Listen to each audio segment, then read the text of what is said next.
Number 10. Iron Man. I mean, Iron Man has come such a long way since that first classic appearance. He was basically just a guy in a big metal silver suit after all. Now he's a guy in, well, a big metal silver suit that isn't quite so bulky and actually has a few coats of paint on it. This is because when we first met Tony Stark as Iron Man, he was wearing his very first suit, in issue number 39 of Tales of Suspense. Here we'd get his origin story, which would explain how Tony Stark was captured and made the suit under the guise of building weapons of war for his captors, when really he was building the suit to help keep him alive and also help him in his escape. This suit, of course, was built for a specific purpose, that of survival. But over the years, Tony would modify his design and improve upon it, even building various suits for specific events as might be needed depending on the circumstances. His most iconic look, though, often still involves him wearing his slightly more modern, though still classic colors of red and yellow. He went from silver to gold to red and yellow, I believe, although now he has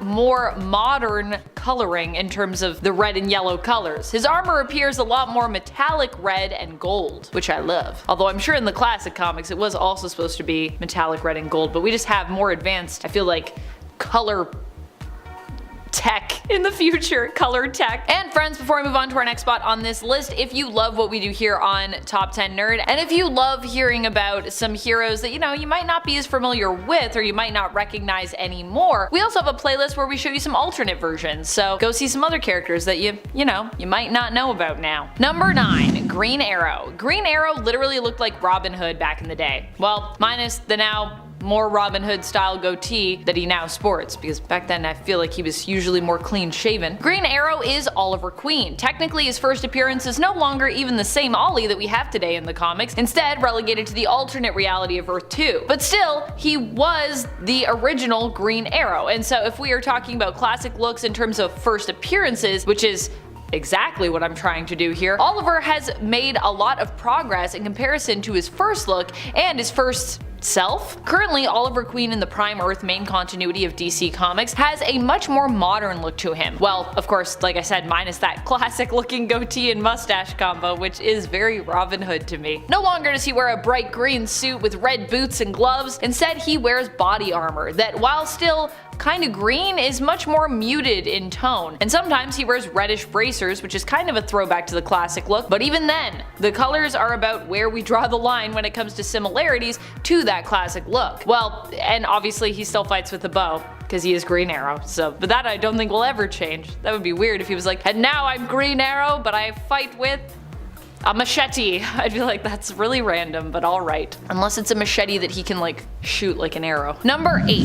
Thor. Thor has always looked super classic when it comes to his Norse heritage, but now he looks even more cosmic, despite really having always been, as the Asgardians are not people from the past but are instead considered to be aliens of a kind, simply posing as gods on Midgard, aka Earth, where humans once prayed to Odin and the others. I'm sure some still do, seeing them as godlike figures. I mean, in essence, they are still considered gods, but they're also aliens, because they're, cosmic, but also divine.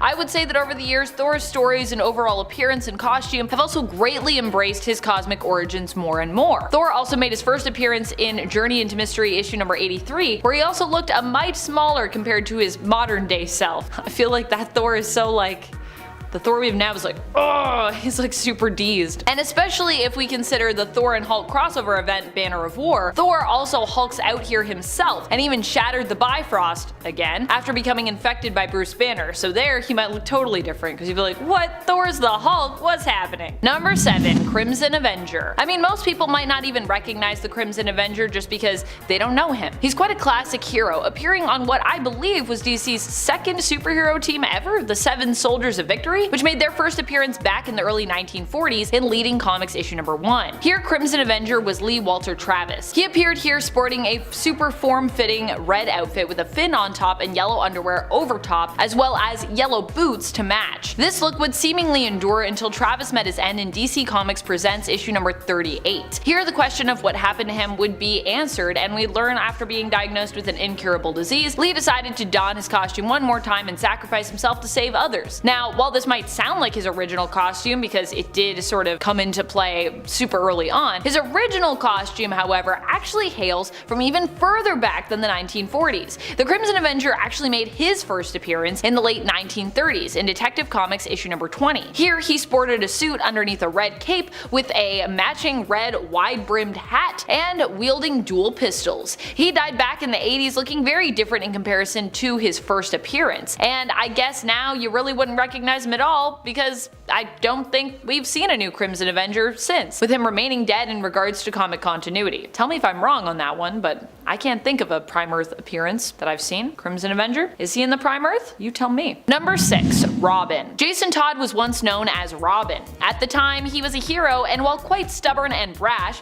he did his best to live up to the mantle working alongside Batman. Eventually, however, Jason would end up leaving Wayne Manor and go on a search for his birth mother. During this time, Batman would once again find him just as Jason would find his birth mother. But unfortunately, the Joker would also find Batman and Jason, secretly blackmailing Jason's mother, and in the end, Jason and his mom would end up as the Joker's victims. Jason would seemingly not survive this incident despite Batman's rush to come to his aid. However, many years later, we learn with the re-emergence of Red Hood that Jason actually hadn't died here, but had managed to survive and return to life, and later Gotham using his new identity, Red Hood. Gone are the days when Jason Todd acted as Batman's sidekick Robin, and in his place was Red Hood. At first a seeming villain, then an anti-hero who was unafraid to kill and fought with guns, and now currently a brutal vigilante who instead fights with a crowbar because symbolism. I actually really like Jason fighting with a crowbar, but I don't know, how do you guys feel about that? Number 5. Icarus. If we compare Icarus' first appearance to his latest appearance in the comics, you'll definitely see a pretty big transformation, if we're just going with that first appearance. Icarus makes his first appearance in issue number 1 of the Eternals, and while his golden locks may stay the same, his outfit has developed a lot more since what we see him in that first issue. We see him both disguised in civilian clothes and basically potentially wearing a little loincloth and booties, if he's the man flying across the panel that I'm thinking of. I'm pretty sure that's him. That guy also has golden locks and a similar look to Icarus, or at least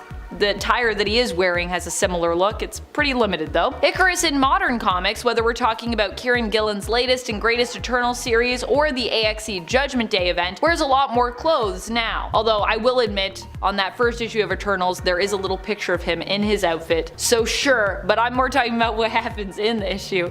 His civilian disguise, the sunglasses, the hat. More recently as well, his adaptation in the Marvel Cinematic Universe has him looking quite different additionally, where he was played by Richard Madden, showcasing him as a brunette instead of the more literal golden-locked golden boy. That iteration of the character also wore more blue and gold than his comic book counterpart, who lately is often draped in blue and red colors. That's more Icarus in the comics. I guess they had to get the gold in there somewhere, you know what I mean? Number 4. The Flash. The Flash is not even the same person as he was originally. He isn't even from the same Earth either. Initially, Jay Garrick was the Flash, appearing back in Flash Comics issue number 1. Later on, a new Flash would be introduced to us, and we learned that the original Flash, Jay Garrick, actually existed on another world, known as Earth 2. Barry Allen's Flash would first appear back in the 1950s in Showcase issue number 4, and would continue to be a recurring mainstay in the comics throughout his history, up until today, where Barry is still around even now, and for many people he's still the Flash. Today, however, the more prominent Flash, I would say, currently in comics, is Barry's nephew, Wally West. That's my Flash, but you know,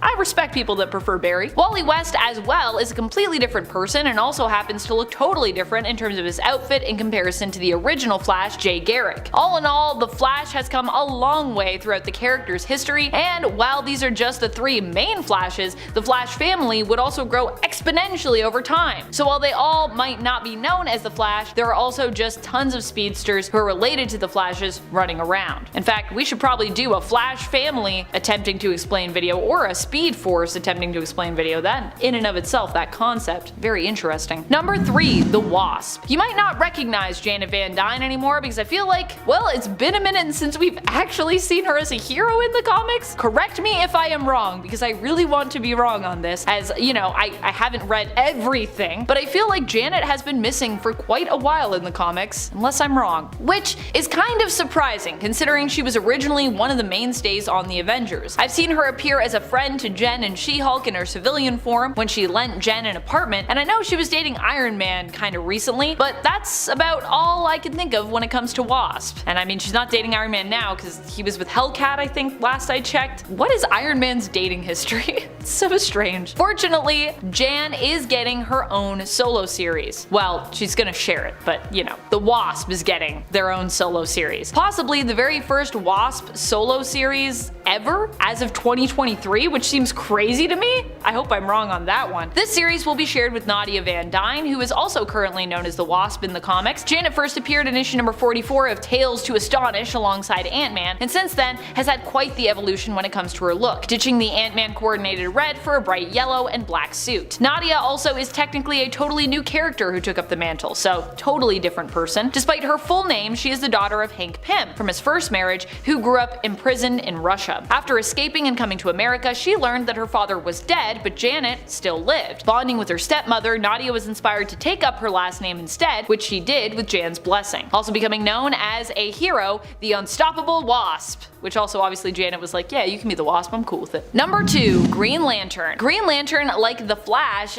isn't even really the same person anymore if we are comparing modern day to classic. In fact, unlike the Flash in the main continuity event, Green Lantern has more than one modern counterpart. Who was the original Green Lantern? Well, that would be Alan Scott. Alan Scott made his first appearance in All-American Comics issue number 16, where he looked very different from our modern day Green Lanterns, and at the same time even kind of was a completely different Green Lantern in terms of, you know, where his powers came from and kinda how they worked, at least until later on when his powers origin was somewhat retconned. The modern day Green Lantern I'm sure most would think of is Hal Jordan, but there has also been Guy Gardner, John Stewart, Kyle Rayner, Jessica Cruz, and more recently Joe Moline, one of my favorite Green Lanterns, and that's just some of the mainstays of the Green Lanterns who hail from Earth. There are a lot more as well. We've really expanded on Green Lanterns. So now when you say Green Lantern, I feel like instead of people being like, oh yeah, Alan Scott, or oh yeah, Hal Jordan even, people are like, which one are we talking about? Number 1, Miss Marvel. Miss Marvel was originally introduced to us in the comics as Carol Danvers in the late 60s. Carol herself worked with the US military as a member of the Air Force before becoming a security officer for NASA. It was there that she would meet her super heroic mentor and at one point her love interest, Mar-Vell. Eventually, Carol would get powers of her own in the 70s, debut as a superhero herself known as Miss Marvel. Based on that first appearance of the heroic character, we've come a long way in terms of her appearance and even who she is as a person. Carol isn't even Miss Marvel anymore, having gone on to take up the much passed around mantle of Captain Marvel in honor of the late Mar-Vell himself. Although as I said, it wouldn't just be Carol and Mar-Vell that would use the name Captain Marvel. With Miss Marvel available though, Carol ended up giving her blessing for Kamala Khan, Carol's #1 fan, to use the mantle as she started on her own heroic journey. In the comics, Kamala is known as an Inhuman with the power to basically modify her form and shapeshift to an extent. In at number 10 is Franklin Richards. As the child of 2 members of Marvel's first family, the Fantastic Four, Franklin Richards came to us in comic books as a baby. So, of course, he is going to change over time, but how drastically he has changed kind of surprised me. Given the nature of his reality warping abilities, Franklin has been shown to us as an adult before he had actually reached that age in the continuity. This happened a couple times. The first time he managed to age himself up to look like a blonde version of Jesus, which was hilarious and terrifying all at the same time. There was also a time he was abducted to the future and trained to become a powerful psionic hero calling himself Psylord, which is a stupid name. And yet another time was with Jonathan Hickman's Fantastic Four when future Franklin was traveling around time interacting with different members of his family, training his younger self, and making Galactus his little herald. The funny thing is that in all those appearances and versions of himself from child to adult, he has been blonde. Now again, his powers kinda mean that he can look whatever way he decides he wants to, but nowadays he's looking a hell of a lot more like his dad, Reed Richards, than he was before. In his teens, Franklin is sporting jet black hair, being super sulky like most teenagers are, and occasionally wearing an X-Men costume as his powers let him alter his own genes to give him an X gene since he believed that he was a mutant. It's a subtle change, but when I first saw him looking like this in the comics, I had no idea who I was actually looking at. He is also currently depowered as far as I know, which is is a little upsetting, but also makes him no longer a mutant and just a depowered human mutate, so we shall see what happens there. Number 9. Superman. Starting out with Superman for my first point here on this list, Superman made his first appearance in Action Comics issue number 1 back in 1938. He is one of the oldest characters around and one of the most prolific. Without Superman, the modern day superhero of today may not even exist. However, over the years, he's come a long way. He even managed against all odds to settle down, get married, and have a son. That is a rare thing in comics, where time often seems unmoving and endless. However, for Superman, almost nothing is impossible. The movement of life included, apparently. Ending up with his love, Lois Lane, the two had a son together named John. Even when the continuity they were from came to an end, Superman and his family survived, carrying on despite the fact that he wasn't really the New 52 Superman at that time. Eventually, the New 52 Superman, who was romantically tied to Wonder Woman, would die, and Superman from the New Earth would take his place. Although technically, Superman is now kind of a combination of both of those characters, which is kind of weird to think about because Superman and Wonder Woman were together, so what does that mean? Does he remember that? I don't know. Later, we'd get a glimpse into a possible future in Future State where Superman leaves Earth and his son John Kent takes up the mantle. Currently in the comics, John is Superman, with Clark having left Earth for a time, although don't worry, Clark Kent is also still Superman. When John was revealed to be bisexual, those who weren't following comics wrongfully assumed that DC had made Clark Kent queer, when in reality, the Superman that was revealed to be bi was actually John Kent. This made crazy headlines, but I was also like, I don't think these people quite know exactly which Superman they're talking about. But on my end of the spectrum, I'm like, yay, more bi babes! Always love to see that representation myself. Also, John is just such a great character, so I'm happy to see him get a little bit more time in the spotlight. And friends, before I move on to our next spot on this list, if you love what we do here on Top 10 Nerd, be sure to show us that you love us by clicking that like button. In at number 8 is Star-Lord. When Peter Quill first appeared in Marvel Comics in Marvel Preview number 4 from January of 1976, he might as well have been a different character. The tagline on the front of the comic reads, "He stalks the galaxies, one man on a mission of cosmic vengeance." Now that's not really the Star-Lord we are familiar with today. There's also the fact that his look was reminiscent of Owlman from the Watchmen comics. Speaking of which, he actually had a pet owl. The comic, and by extension the character, was a lot more serious and fantastical. He also had actual superpowers bestowed by the costume he wore that was given to him by this guy called the Master of the Sun. He could fly without jet boots and in space without any protection. The main things that still remained were some parts of his origin story and the fact that he wielded an elemental weapon that could shoot fire, water, earth, and air, but only one. Now you contrast this character with what most people have come to be accustomed to, and there are many glaring differences. Not even physical differences. He's a hugely different character, which was probably also influenced by a bit of Chris Pratt's humor. But even in his first appearance with the Guardians of the Galaxy, he's starkly different to his Marvel Preview days. Number 7. Elongated Man. Elongated Man is a character whose design has been pretty consistent since his first appearance in The Flash issue 112, even now in the comics. But there was a time when his appearance was totally different, and you may have not recognized him there. This happened after Ralph Dibny and Sue Dibny, his wife, died, and then they became ghosts for a bit. But not just ghosts, ghost detectives. Admittedly, as ghosts, Sue and Ralph do look like themselves, but just as civilians in a spectral form. So even though Ralph does look like Ralph, you still might have not recognized him or Sue during their ghostly appearance, because they were ghosts. It was a cool and short-lived time, and I like to talk about it because I love the idea of ghost detectives. I wish we got more of that. To check out Sue and Ralph in their ghostly forms, you can refer to issue number 52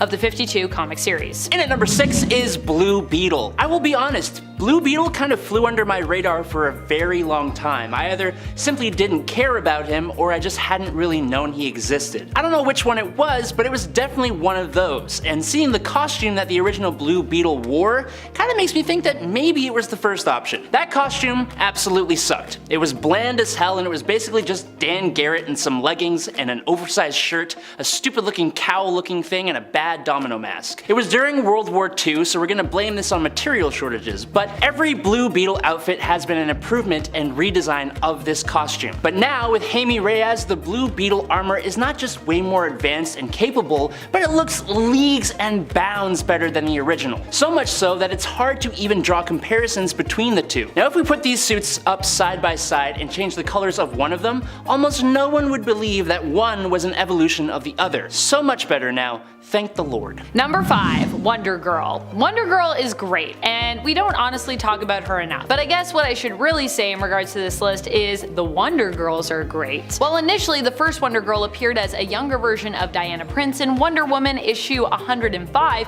in 1959, I think the more common Wonder Girl we all think of when the moniker is mentioned, or at least most of us think of, I definitely think of, is Donna Troy. Donna Troy made her first appearance in The Brave and the Bold issue number 60 in 1965, and her look has come a long way since then. But also, she's not the only Wonder Girl anymore. There's also now Cassie Sandspark, and the more recent addition from the Brazilian Amazon, Yara Flor, with each of these Wonder Girls possessing their own very unique look. And at number 4 is Daredevil. Since some of you guys hated that Amanda used superhero names that were taken up by another character for part 1, I'm gonna be a massive troll and do it again. Know why I don't care? Because the costume that Elektra dons when she assumes the Daredevil name is freaking awesome. I absolutely love this costume. It is different enough from any of Matt Murdock's costumes to make you look twice or 3 times, but retains elements that make it clear that this is still Daredevil. That point is actually a combo because Elektra has also never looked like this before either, so wham bam, there you go. Now, her time as Daredevil was honestly somewhat short, but in my eyes, it was kind of iconic. So much so that I believe her time with the costume did transfer over some elements to the most recent iteration of Matt's costume. Now he's got that sweet neck scarf hood thing going on with the more athletic looking pants. It's much more of a ninja inspired look, and I personally will take it over his classic look any day. Sorry, not sorry. Number 3, Robin.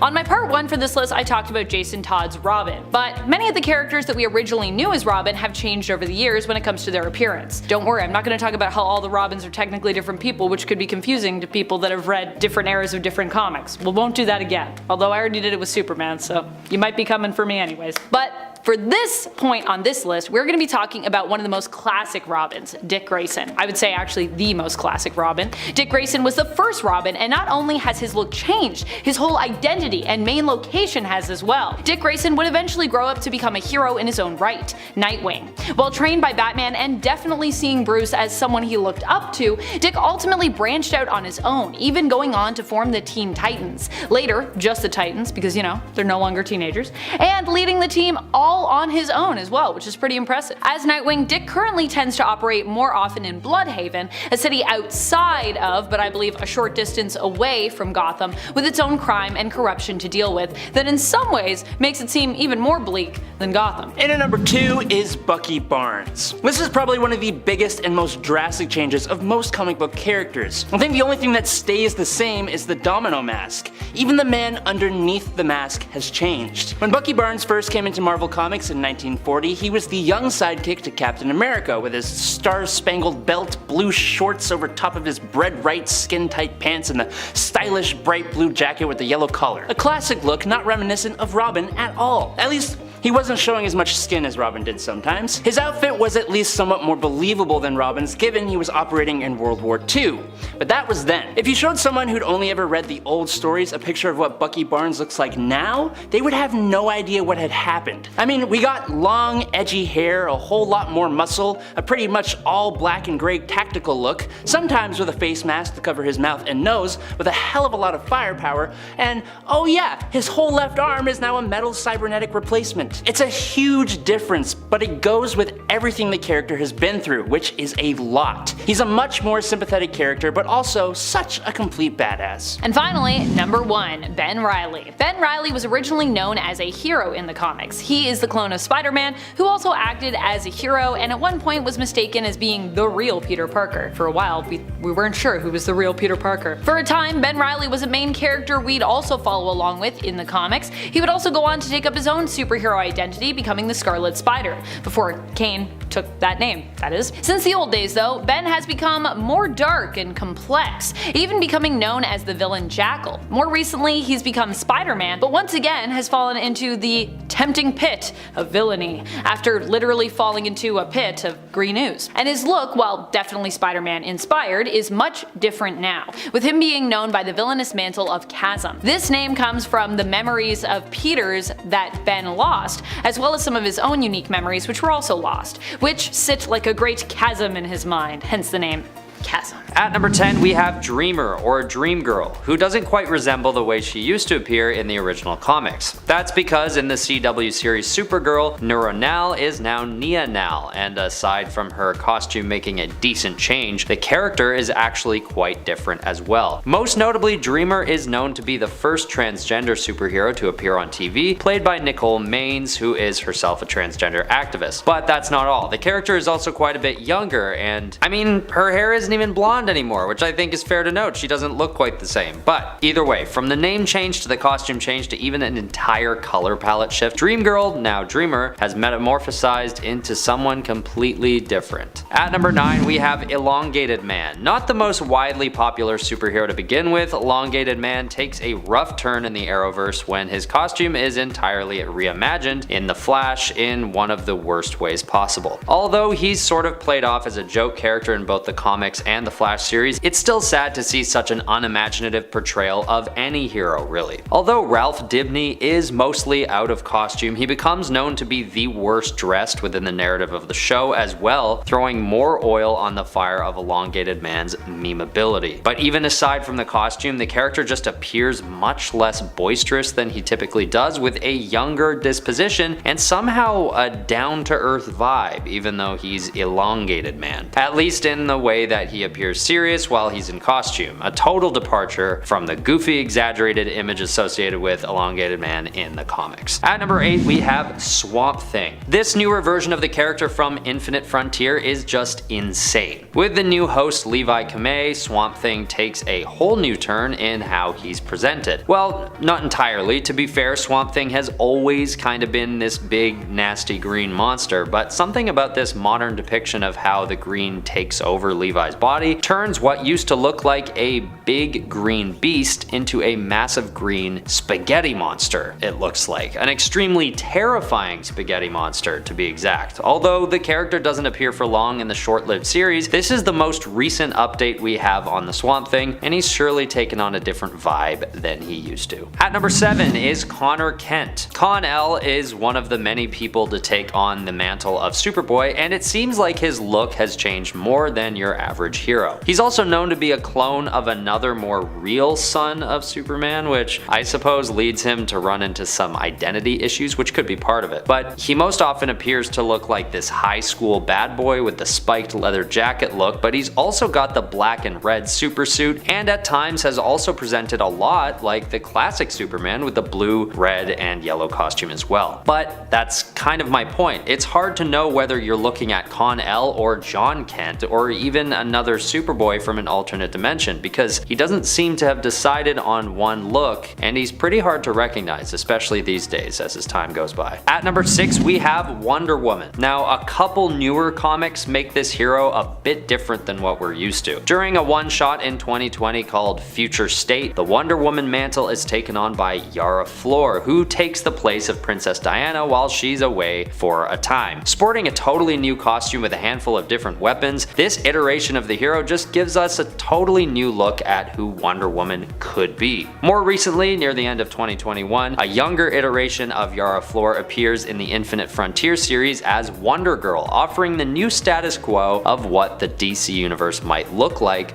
moving forward. But aside from the Wonder Woman mantle being taken on by a new character, there is another series that leads right up until the end of 2021 called Wonder Woman Black and Gold, in which multiple different art styles are employed to give us a totally new aesthetic to the Wonder Woman story itself. Although there is a continuation of the traditional Wonder Woman storyline running into 2022, there are also some alternatives to the character that have been released right up until this year that give us a whole new look into how the character could be portrayed. And at number 5, we have Gambit. Back in 1990, when the character was introduced, he didn't strike me as much of a pretty boy as he seems to be portrayed today. But now, his charm has become actual part of his power set known as Hypnotic Charm. Now, with this new storyline being dropped later this month, I can't confirm what I don't know about the official 2022 version of the character, but in recent years, Gambit has changed quite a bit, at least in certain portrayals. Partly with his newer Hypnotic Charm power, but also with his abilities he acquired during his time as the Horseman of Death for Apocalypse. During this time, he gains a set of newer, darker abilities that usually aim to kill, and even further, after blinding himself with an exploding card, Gambit learns how to see the future somehow, which is a big deal for a character that has always otherwise just been concerned strictly with kinetic energy and things of the like. And although these days he has renounced the title of Horseman of Death, he still might have the ability to disintegrate his targets through molecular acceleration. In his new self-titled series, however, we'll see him paired up with a child version of Storm, which will tell the story of how Gambit came to be an X-Man. So maybe the character will get back to something closer to his original portrayal, whether we want that or not, but we'll see. At number 4 is Iceman, another character that is being endowed with a whole new range to his power set. Iceman these days appears to have the ability to conjure up ice beasts on command and freeze his targets on a molecular level. Some argue that the level that Bobby Drake has brought his powers to at this point has given him status as an Omega Mutant, which is a far cry from the days he was riding ice slides and throwing snowballs. Still having these ice slide abilities at his disposal, Iceman seems to favor his god level powers these days, and for good reason. I just didn't expect the young Robert Drake from the old X-Men cartoons to have come so far as to be able to create living beings from scratch, but crazier things have happened in the last few years. At number 3 we have Magneto, who seems to have reached a new level of power these days, with his magnetokinesis now being applied to the whole electromagnetic spectrum. He gains a whole new set of abilities. As of late, Magneto has been showing off his gravity-defying powers, radiation absorption, and even light manipulation, allowing him to turn himself and others invisible. So yeah, if you didn't think that having total control over all the metals in the universe was enough, Magneto is now these days able to control light. So there's that. I mean, to an extent. At one point he even makes Dazzler punch herself in the face with her own light-based powers, which is pretty OP if you ask me, but it's still the old Magneto we've always known somewhere in there. He looks roughly the same. He's just developed quite a bit since the old days, and we're excited to see where he goes from this year onward. At number 2 we have Jubilee. Jubilee has always typically been known as a bit of a pushover, having a pretty passive power set under her belt. She was able to shoot fireworks on command, and that was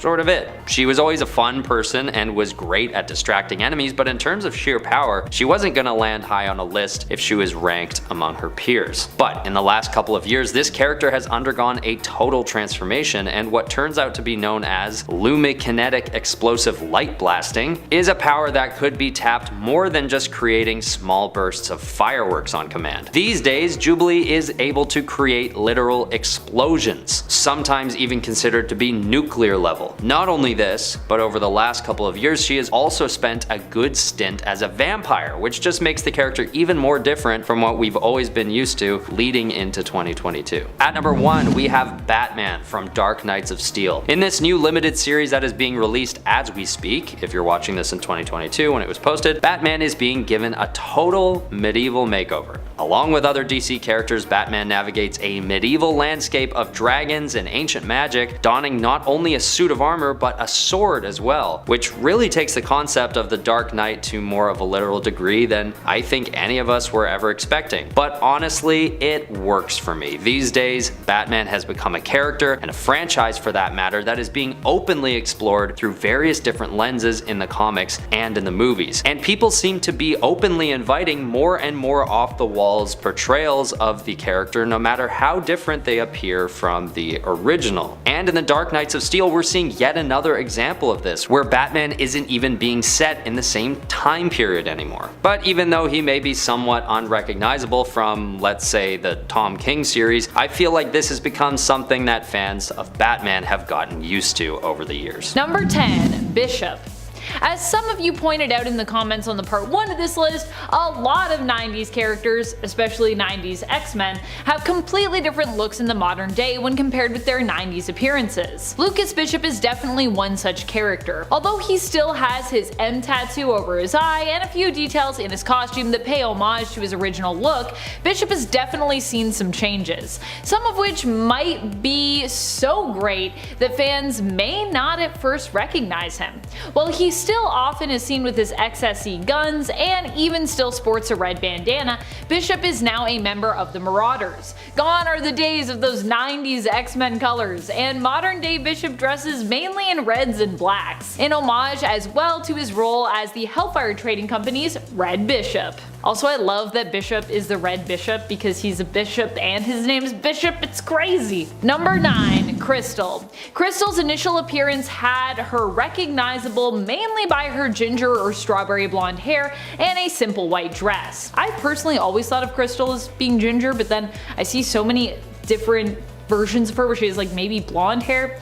So I don't know, but I've always thought of her as a ginger. She is known for being the younger sister of Medusa, who is the Inhuman Queen and true love of Black Bolt. Crystal has had a few different looks, but generally she has longer ginger hair and is either in a yellow suit or a Fantastic Four suit when she was, on that team. She has been known for dating Johnny Storm, the Human Torch, was once married to Quicksilver and had a daughter with him, and she was even for a time married to Ronan the Accuser. Yeah, it's been an interesting dating history, I feel like, for Crystal. All in all, Crystal has had a sort of wild life, and while her costume has changed gradually, comparing her short blonde haired self in her yellow and black diamond suit to her first appearance with long ginger-like hair in her white dress, looks like a dress to me, and you might not know it's Crystal at first glance. And friends, if you want even more lists where we talk about all the glow ups in comics and I guess some of the glow downs, if that's a thing, be sure to let us know that you love this list by giving it a thumbs up. Number 8. Pyro. Pyro might be sporting a very similar suit when it comes to how he looked in his first appearance, but he also now has a skull tattoo. A full face skull tattoo. And honestly, I have come to love it. Not only that, but this version of Pyro was also originally known as a villain, and like many on the island nation of Krakoa, has been given a new lease on life where he no longer needs to be a villain. Instead, recently, Pyro has exclusively acted as a hero, fighting alongside his shipmates and teammates, the Marauders. During his time with the Marauders team, St. John Allardyce ended up taking refuge with his fellow teammates in a tattoo parlor. A few of them decided to get tats while they were there, Pyro included. He decided to get a full face tattoo, getting a black skull tattooed over top his face. And I gotta say, it's just been growing on me more and more every time I read Marauders. At first, after he got this tat, I was expecting, like so many other Krakoans, that Pyro would end up dying and then being resurrected, erasing the tattoo from his face. After all, who needs tattoo removal when you have resurrection protocols,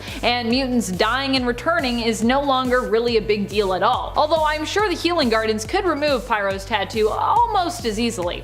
Still, he hasn't gotten it removed or died and been brought back without it yet, so while you might wonder who that is with the skull face tattoo, it seems that it's becoming part of Pyro's modern day look quite seamlessly. So maybe in 10 years from now we'll be like, oh yeah, it's Pyro because the skull face tattoo. Maybe he'll still have it. Number 7. Flash Thompson, or as he's currently known, Agent Anti-Venom. Still, it's pretty wild to think that Flash Thompson, aka Eugene Thompson, started out as Peter Parker's bully back in the day. Flash has come a long way from being an antagonist to a friend of Peter's to a full-on war hero and later superhero. He's battled alcoholism, became an amputee, and even traveled into space where he fought alongside the Guardians of the Galaxy. If you only knew Flash from his first appearance, or vice versa, you only knew him from modern day comics, you'd probably be shocked to see just how different the character is, how far he has come, and how much he has grown and evolved. He even became such a popular character among fans that he got to join the Resurrection Club, being returned to life recently after dying during the fight against Red Goblin. Number 6. Cable. In recent years, Cable has had a completely new look considering that his old version died and was replaced with his younger version. Of course, his older version has since returned, but there was a good amount of time there in the comics when you might have been confused as to just who exactly you were reading about.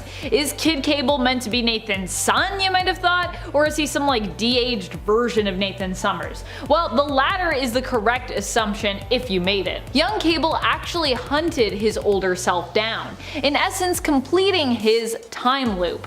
But of course, the old man still existed out there, and if you went to the right point and place in time, he would still be living earlier portions of his life. As such, we were able to bring Old Man Cable back in the comics, and young Cable actually realized that he would also have to leave and let the old man basically take over, as while he thought he knew it all, young and all, that's what young people usually think.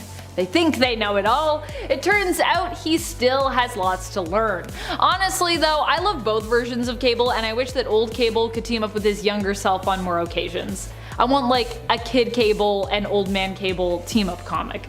Number 5. Speedball, or as he was known for a good amount of time in the comics, Penance. Robert Baldwin initially got his powers after a lab experiment went awry. After being exposed to extra-dimensional radiation, Robbie found that when he was the target of a certain amount of force, his body would transform. Instead of him being harmed from said blow, he would produce a protective barrier, causing him to become basically like a human bouncy ball. He could use this energy to then shield others, blast opponents, or to even halt speeding projectiles in midair. Speedball would later join the New Warriors. However, later on, he would be part of an incident at the center of the First Civil War, where 612 civilians were killed, including 60 children. This would prompt him to change in appearance and in mindset, becoming Penance, a spiky armored version of the character who had internal spikes in his suit to remind him of all the victims lost, as he felt personally responsible for their deaths. Speedball has since returned to his original appearance, but it has taken him time to recover both physically and mentally from his time as Penance. And he's kinda still on that road to recovery. He was Penance for a long time. Number 4. Angel.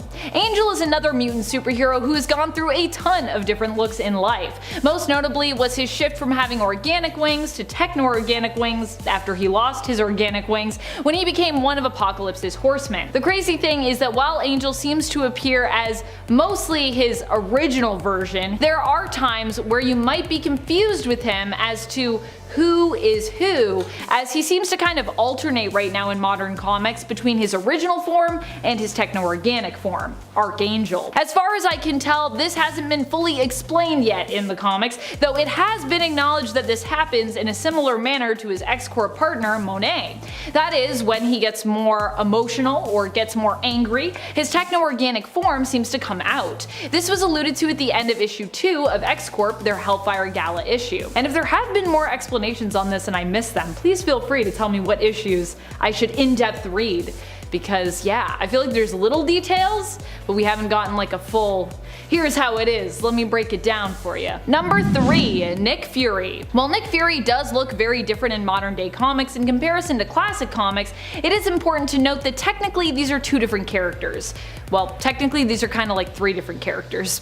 Or 4 different characters. There's a lot of characters. The version of Nick Fury we saw in the MCU was actually inspired by the version of the character from the Ultimate Universe, who, fun fact, was also inspired in terms of appearances by Samuel L. Jackson, the very man who would end up playing him.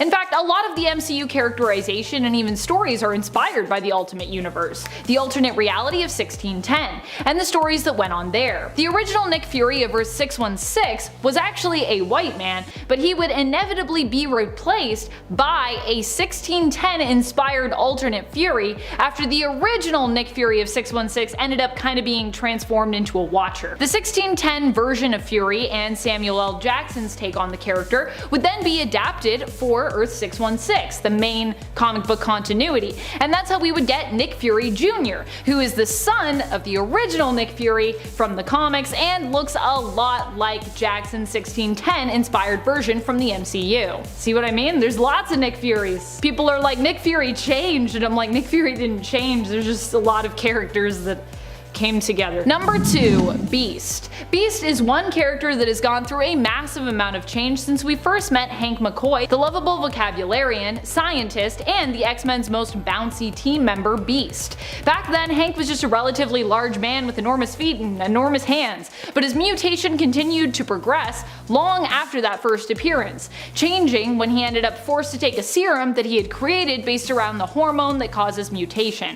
As such, he mutated even farther, which became permanent after he didn't take the antidote quickly enough to thereafter revert the effects. This meant that Hank was now permanently even more muscular, agile, and now completely covered head to toe in gray fur. From there, his fur would become more blue, and over the years his appearance has become borderline lion-like or even kind of cat-like at times. Number 1. Star-Lord. Considering how much Peter Quill has changed with each era of comics, it could be hard for fans to recognize him in modern day. Once again, his appearance and power levels have changed so much. In his initial appearance compared to his modern look, he's basically unrecognizable. And if we go even farther back to the Peter Jason Quill of the 1970s, the Star-Lord of Earth 791 now, he is completely different. It should be noted though that shortly after the main continuity version was introduced in Thanos issue number 8, which came out in 2004, he was shortly after pretty radically changed when he appeared a few years later in Annihilation Conquest from 2007 to 2008,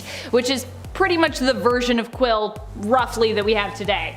Although even then, he's still changed quite a bit. Quill more recently in the comics returned from Marinus, an extra-dimensional world where he lived unaging with his friends, partners, and his lovers, Mors and Aradia, for hundreds of years. He came back even more powerful than before he had left, and ended up joining forces once more with the Guardians of the Galaxy to defend the cosmos against the return of the Dark Olympians. And at 10, Jim Gordon Batman. In the wake of Batman's apparent death against the Joker, plans for a new Batman were discussed, with Powers International laying the groundwork for a Batman-inspired task force. Their first candidate chosen to model this program was Jim Gordon, of course, who was initially hesitant to fill Batman's shoes but eventually agreed. Going through intense government training and getting surgical muscle implants, Gordon was given the first model of a new Batman robot armor, which he nicknamed Rookie, and took to the streets as the new Batman. By complete chance, he ends up finding Bruce Wayne and informs him that he's taken up the reins as Batman. As Gordon hears several different reports about Bruce Wayne being found dead throughout Gotham, he works with Batman to figure out that a Batman from an alternate dark universe, known as the Batman Who Laughs, is the one responsible. Tracking him down, Gordon seeks help from his estranged son, James Jr. However, another dark version of Batman arrives and introduces himself as the Grim Knight. But it's certainly jarring to see Batman go from like this big bulky hero to the lanky and, sorry to say,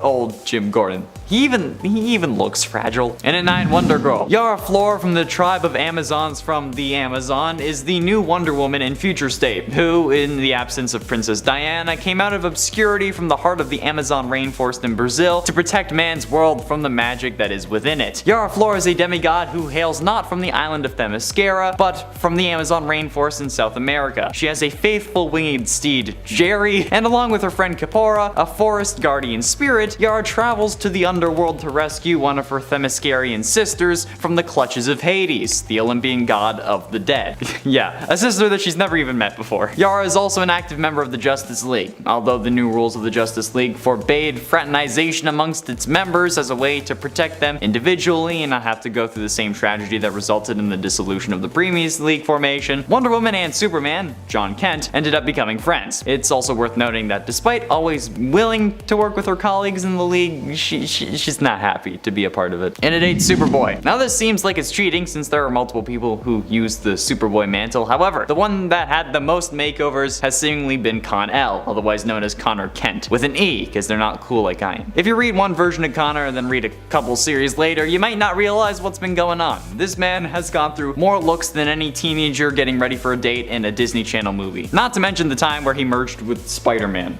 after Spider-Man somehow defeated him. Superboy was created by Project Cadmus using Kryptonian DNA, intended as a replacement for Superman, who died fighting Doomsday. Artificially aged to his mid-teens and implanted with the equivalent of a high school education, Superboy was set free by the New Boys Legion before he could actually be implemented with safeguards to control him. One of the boys gave him a leather jacket before he set out to the city, where he had his first encounter with a villain when he found Sidearm attempting to steal money from an ATM. But since then, he's gone through like 2 other costumes and a load of different centuries, the most recent version coming from like the 30th century. So, yeah. And at 7, Hippolyta. Hippolyta is the queen of the Amazons and ruler of Themyscira. She is also the mother of Wonder Woman. In the Harley Quinn animated series, Queen Hippolyta first appears in the episode Bachelorette, after being enslaved by Eris, who takes control of Themyscira and turns it into a spa resort, planning to sell it to Lex Luthor. However, Harley Quinn discovers her plan and along with her friends takes down Eris and saves the queen and Themyscira. To thank them and celebrate their victory, she throws a rager. And in Something Borrowed, Something Green, the queen appears as a guest guest at Poison Ivy's failed wedding, to Kite Man and the old Gotham corn factory alongside some of her subjects. But the Queen of Themyscira being mind controlled, that seems fairly ridiculous, okay? Even if she was mind controlled by the goddess of Discord, at that point, she might as well have just been able to tell us what games our friends were playing, okay? Harley Quinn, like, they discovered her plan and took her down as a part of her bachelorette party for Poison Ivy. But if they could do that, how could Wonder Woman's mother not fight her off? Seems kinda lame. And at 6, Wally West. Wally's lightning color has shifted based on various circumstances before. After escaping the Speed Force, his energy shifted from yellow to white due to his connection to the Speed Force growing stronger. And Wally's lightning later evolved to an indigo blue cosmic energy, and this was most notable when he united with the Mobius chair. Learning his children were inhabitants of a new dark multiverse Earth created by his own fears of losing them, an Earth that Tempest Fuginot was now tasking him with destroying. Wally spent one last day with his kids, spending a nice dinner with them and giving them one last kiss before deciding to make his move, knowing what needed to be done. So he forced Tempest to promise him to get his kids to the Earth once he acted, leading Wally to sit on the Mobius chair and obtain its knowledge and power. The new godlike Wally just watched stuff and then just kind of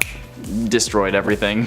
But he also realized that the chair was now infused with the power of Dr. Manhattan, and he could just do more than just sit and watch. Yeah, an omniscient Flash? That's pretty traumatic. Halfway through in at number 5, Green Arrow. Haha, you knew this was gonna happen. The Arrowverse crossover event, Crisis on Infinite Earths, had been in the process of setup for a while, with the previous Elseworlds crossover just being one big commercial for it basically, and the seasons leading up to it revolving mostly around what could happen in Crisis. One of these issues was the death of Oliver Queen, which shockingly was carried out in the first part of the crossover. After bringing Oliver back to life at the Lazarus Pit on Earth 19, John Diggle, his daughter from the future Mia, and Constantine all traveled to Purgatory to retrieve his soul. But when he was about to go back with them, Jim Corrigan arrives with a way for Oliver to save everyone. This turns Oliver into the Spectre, basically the most powerful being in the multiverse, giving him the powers of a god, allowing Oliver to reboot the universe with the help of the Paragons, and also stopping the Anti-Monitor from securing the destruction of all Earths. He also ended up corrupting the Speed Force by empowering Barry, which resulted in the Speed Force dying for a time,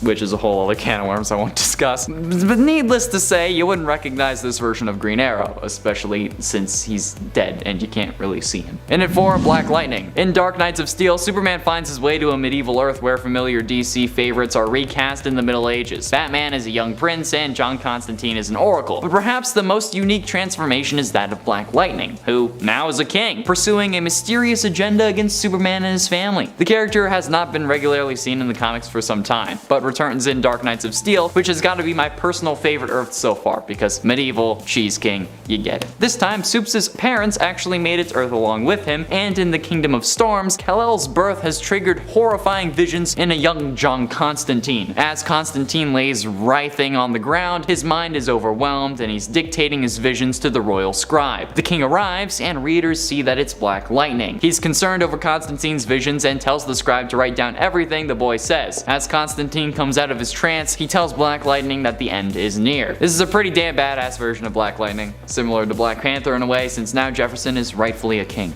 Respect. Getting close to the end, and in number 3, Wonder Woman. The Dark Knight's death metal story wrapped up early 2021 with issue number 7, and in that issue and the issue before, we see Wonder Woman at her most powerful, in a godlike form that's even more powerful than a god. As the comic puts it, quote, "She has been a god before, but at this moment she's more." At this point, she has ascended past godhood and can see all of time and all realities, okay? She sees like every Earth's timeline, and she faces off against the Batman who laughs in his most powerful form as well. This fight is so intense that they hit each other through time itself. Diana here is charged with anti-crisis energy, a connective force that links all history and all lives as one story. Then she moves on to become one of the hands that created the multiverse going forward, with no walls and greater possibilities. She aids in creating the future state story we see in the next issues, and what was seemingly the centerpiece of DC 2021. So Wonder Woman becoming a god and remaking the universe, while very Oliver Queen as Spectre, still a pretty damn dramatic change. Penultimately, in at number 2, Dreamer. Nia Nal, also known by her code name Dreamer, is a fictional superhero from the Arrowverse television series Supergirl, portrayed by Nicole Maines. The character is based on and is depicted as an ancestor of the DC Comics character Nora Nal, also known as Dream Girl. She debuts in the 4th season of the series, and Nia Nal is the first transgender superhero on television. In March 2021, it was announced that Nia Nal would feature and make her comic debut in a story written by Maines to be published in a Pride-themed comic book book anthology on June 8th, 2021. Mostly you won't recognize her because she was a character really created by the show, even if she was intended to be a present version of Dream Girl. Nia Nal's powers include precognition and astral projection. On July 21st, 2018, trans activist and actress Nicole Maines was announced in the role at the show's San Diego Comic-Con panel. It was also confirmed that Nia would become the superhero Dreamer and that she is an ancestor of the Legion of Superheroes member Nura Nal. Maines described Dreamer as having this ferocious drive to protect people and to fight against discrimination and hatred. She's the superhero we need right now. The character is the first transgender superhero on television, and honestly, I think that it was worth it for this list. And finally, into number 1, Batman. Batman in Dark Knights of Steel, a new limited series from DC featuring your favorite heroes and villains as medieval knights, has made a load of changes to the character in this world. One of the biggest changes being to Batman. Bruce is the knight assigned to protect the king and queen of House L, as well as their son Cal, like how Link was assigned to protect Zelda in the story of Breath of the Wild. However, he seems to be more than just a mere man, able to withstand a banshee cry, in this case being Black Canary's cry. When it really should have killed him, he only bled from his ears. Even he was confused and worried that he had magic inside him, so he told Jor-El, who came to Earth along with his wife and son before Krypton exploded, that he should be banished for their sake. That's when, spoiler alert for the first issue, it's revealed that Bruce is really the result of an affair between Jor-El and Martha. So Batman is now part Kryptonian, while also basically being a Witcher. Oh wait, hold on, okay. He's ostracized because he's a bastard, and now he's secretly part Kryptonian? Yeah, Bruce Wayne is literally a Witcher, confirmed. Number 10, Storm. Storm has had many different looks throughout the years, and depending on which era of Storm you are most familiar with, you might not recognize her right away when it comes to her appearances in modern day comics. When I think of Storm, one of the most iconic looks I think of is her very different 80s punk rocker look, where she's sporting a bright white mohawk. For me, this look is still one of the first ones that I think of even today. Even if you go back to her first appearance, she looks pretty different in comparison even to the 80s look. The cool thing about the modern day Storm look is that it seems to sort of incorporate all of these looks that have come before while also being quite unique. It's an homage to the past while not discounting the very real possibility of a grander future. That's actually what I like when it comes to a lot of the X-Men's updated looks. It's all about acknowledging the past while also using said past to fuel and motivate the future. Storm's initial appearance, her 80s look, and of course the now. Number 9, Venom. You wouldn't recognize Venom today compared to his 90s appearance either. For one, Venom initially appeared as a villain and therefore not only looked different but also acted quite differently. And now if we're talking about hosts that we associate with Venom, they're also pretty different in terms of their appearance. Currently, the Venom symbiote is teamed up with Eddie Brock's son, Dylan Brock. Oh yeah, if you've been out of comics for a while, Eddie Brock also has a son now. Dylan is actually Anne and Eddie's son, with a little mix-in of Venom as well, who was also there when he was conceived. And if we're talking about Venom in terms of Eddie Brock, you might not recognize him either. He's aged considerably as a result of him becoming the new King in Black following that King in Black event where Null was defeated and Eddie took his place. That was Venom and Eddie Brock then, and that is who Venom is attached to now, and what Eddie looks like now. And friends, before we move on to this next spot, if you are loving this list and you want more lists like it where we talk about all of the changes in comics, be sure to let us know by giving this video a thumbs up. Number 8, Echo. Echo is Maya Lopez. When she first appeared, she was a villain who didn't even know that she was a villain in the story. She ended up fighting against Daredevil after being misled and made to believe that he was the one responsible for killing her father. She wasn't really a villain though, she was just like a misguided person. Echo's really, I think, always been a hero deep down. When we first see her, she wears bandages on her arms, possibly an allusion to her one-woman dance show, which is actually based on her life, which was all about how she felt like an Echo. Also, yes, there are many things that Echo is skilled at because her power is like Taskmaster's. She can acquire a physical skill simply by watching it, so she's not just an amazing fighter and martial artist, but she's also a great dancer too. Echo currently in the comics has shown up in the Avengers. She is now the new Phoenix in the comics, having won the opportunity and burden of being bonded with the Phoenix Force during the Phoenix tournament. In fact, Maya in the tournament didn't actually win, but instead was chosen because she had lost the most. The Phoenix Force was looking for a fallen champion apparently, not a big time winner. Echo as the Phoenix looks quite different than her initial appearance, no? I think it's like the Phoenix Flames for me. She still has those bandages though, and she's still got her face paint with her hand. Number 7. Iceman. When Iceman originally came on the scene, he had a very different look. If we go back to his first appearance in X-Men issue number 1, he was actually more like a snowman than an Iceman. Iceman in his early days wasn't quite as frozen solid and was more like an anthropomorphic but faceless snowman in battle. He didn't wear a trademark X-Men uniform, but he did put on his little black booties, which were kind of like, I guess, X-Men trademark uniform booties, because they're black and yellow, and there was a lot of black and yellow coloring with those original uniforms. This meant that Iceman was always the one who had to help Angel get dressed, as Warren had to deal with his wings, both unbinding them and then of course fitting them through his uniform holes, I imagine. We'd later learn in Marvel's Voices Pride from 2021 that Bobby was actually pretty happy to help, as he had a bit of a crush on Warren back in the day. Iceman since then has had a major glow up and appears to look like an ice prince in modern day comics. He even has cool spiky pauldrons. He's also had a glow up in terms of his powers too. Woo! Number 6. Hulkling. Hulkling is another hero who looks pretty different from his first appearance. He used to have a bunch of ear piercings, but I guess he can shapeshift, so it was easy for him to close them all up. I guess he was just like, I'm not into it now, and they're gone. Hulkling was much more gruff looking, I'd say, in his first appearance with the Young Avengers. However, he also had the name Hulkling. I mean, he still has that name, but I know that name has nothing to do really with the Hulk, but still, in his original appearance, he's big, he's green, and he's kind of like the Young Avengers' own version of that character, because, you know, everyone's kind of mirroring someone. Though to be fair, Teddy Altman is very much his own character and his own person, like many of the other Young Avengers. Currently in the comics, Hulkling isn't just a hero, but is also the Emperor of the Skrull/Kree Alliance. The Skree Alliance, if you like. And this new role has also dramatically changed his overall outfit and appearance. He looks super cute now, not that he didn't before, of course. He's just a different kind of cute now than he was before. Also, he has totally different hair. His hair now is blonde. It was black, but also shapeshifter, you know what I mean? Number 5. Dazzler.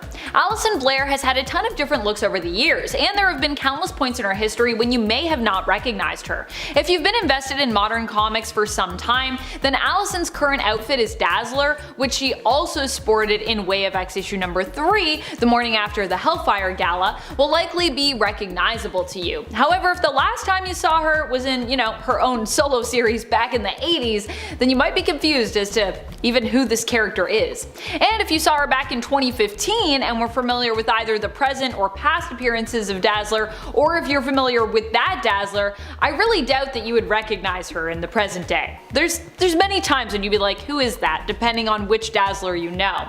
There has been a tendency to try and have Allison change with music trends, instead of keeping her in her somewhat, I guess, outdated disco roots. But personally, I think disco can still be a valid genre today. I still love disco, and I'd love to see her even return to that iconic silver jumpsuit. I like that Dazzler's had so many different looks, that's crazy. Number 4. Professor X. When we think of Professor X, usually a lot of us probably reflect back to his look in the 90s animated series. In fact, many X-Men fans who have seen Professor X recently would probably wonder just who they're even looking at. If you are more familiar with his appearance in the 90s, both in the animated series and in the comics, the modern Professor X might throw you for a loop.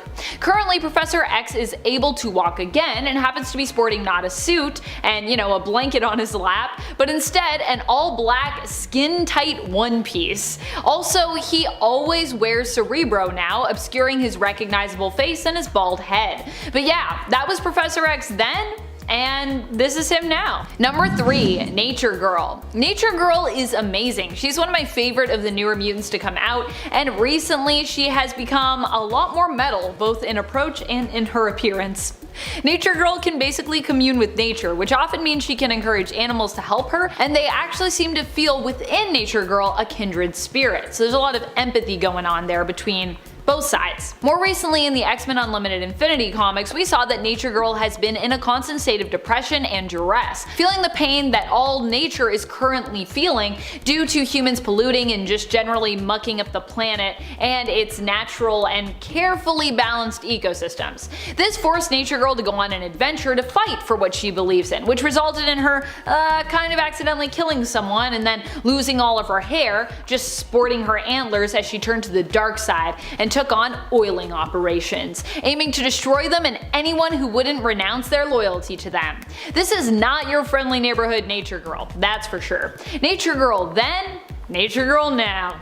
I love her new dark look though. I love both versions of Nature Girl. I think Nature Girl's awesome. Number 2, Captain Britain, or more specifically, Betsy Braddock. Whether we're looking at things from the point of view as the hero mantle of Captain Britain, or looking at it from the character viewpoint of Betsy Braddock, either way, Betsy is looking pretty different now. For a good amount of time in the comics, Betsy was known for looking just like Quanon, because, well, she was kind of in Quanon's body, or they were kind of fused together at one point. Fortunately, she has now been restored to her own body, freeing Quanon and allowing Quanon to take up the Psylocke mantle. Betsy then went on to become the new Captain Britain in her brother Brian Braddock's place after he was ensorcelled by Morgan Le Fay, becoming her new Dark Knight. It was up to Betsy at that point to take Brian's amulet and become the new Captain Britain until Brian could be saved. Betsy has been shattered and managed to return and is still known as Captain Britain currently, even though Brian also got free, but then Brian was like, you take it, I'm good, I'm gonna do other stuff. You don't have a lot going on right now, Betsy, so take a thing and then make it your own thing. I like it. Number 1, Captain Kate. Even Kitty Pryde's name has shifted somewhat. She's been known by a few different names in the comics: Shadowcat, Sprite, Kitty Pryde. Now, however, she prefers if you just call her Kate. Captain Kate is the Red Queen of the Hellfire Trading Company, and typically dresses in red as such. But not only that, she also typically dresses kind of piratey now. I personally love it. This is because Kate is now also the leader of the Marauders, who have reclaimed this one villainous name and are basically a pirate crew who sail the seas, bringing those mutants to Krakoa who want to be there, but who for one reason or another can't get there.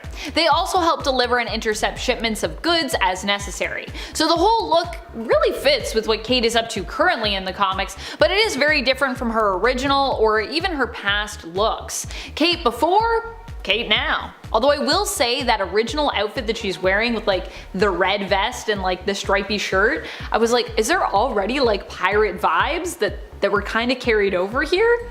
I don't know. Number 10, Spider-Woman. Jessica Drew has returned to her more classic look now in the comics, with a few upgrades though, but prior to that she was rocking an entirely new look in the beginning of the current Spider-Woman run. Love it or hate it, I personally loved it, her new inverted black, red, and yellow suit has been retired for now. But let's talk a little bit about the look and where it all came from, yeah? Spider-Woman ended up reaching out to get a new suit made when she decided to take on some bodyguard work to make some cash. And she thought to herself, hey, I can't wear like my regular suit, I'm gonna need a new suit for that. Because being a hero is great and all, but it doesn't really pay, and Jess does have bills to pay and baby Jerry to look after. Although she does have Roger's help, I think children are in most cases a job for 2 salaries in this economy, like minimum. Ronnie of Big Ronnie's Custom Battle Spandex made this new suit custom for Jessica, but under the instruction of someone who wanted to also monitor Jess's vitals. This comic is so good, I will not spoil that reveal for you if you want to go and read it. All I'll say is that you should give this new look and new comic a chance and check it out. And don't worry, Jess's classic look does return in issue 11. Number 9, Gilgamesh. I love Gilgamesh's new design actually. Gilgamesh is not an Eternal who has made a ton of appearances, but he is back in the newest series and sporting a new armored look in comparison to what we knew him to look like originally. This new design for the character kind of reminds me of Black Bolt if he were a luchador, but I mean that in the best way possible if that makes any sense. Gilgamesh here looks intensely intimidating in comparison to when we were first introduced to him. His armor was still cool then, made I believe by Sprite in issue 13 Wolverine of the 1976 Eternal series, but in comparison to the modern day, it's kinda dated.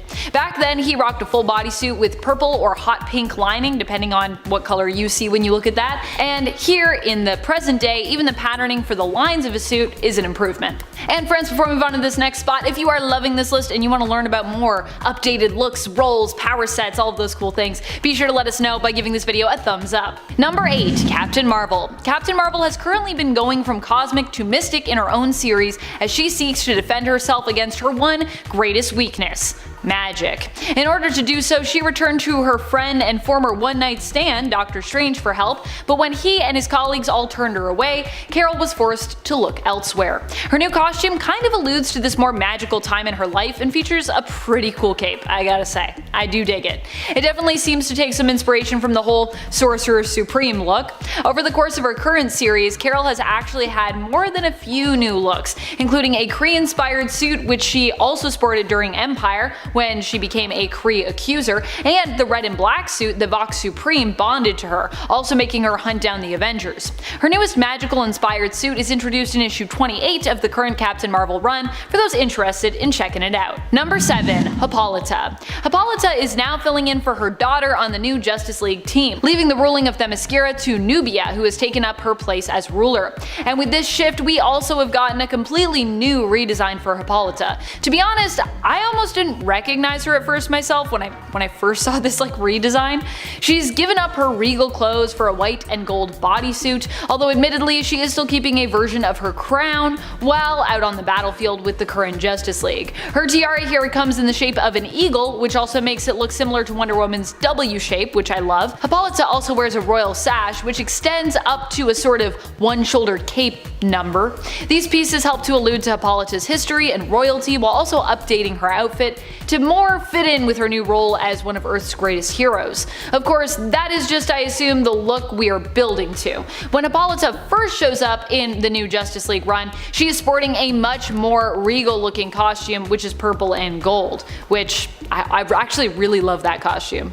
I know we're probably going to this white gold thing, but I really like this purple costume. Number 6. Aquaman. Aquaman's new look just kinda seems to be a nod to Jason Momoa's portrayal and the design for that character. Mainly, his newest costume features green pants, with a belt, with a symbol on it, and, well, I guess tattoos? The other thing you might notice if you are reading the Justice League and checking out Aquaman in there lately is that he's kind of gone back to being a weaker character who's a bit of a joke.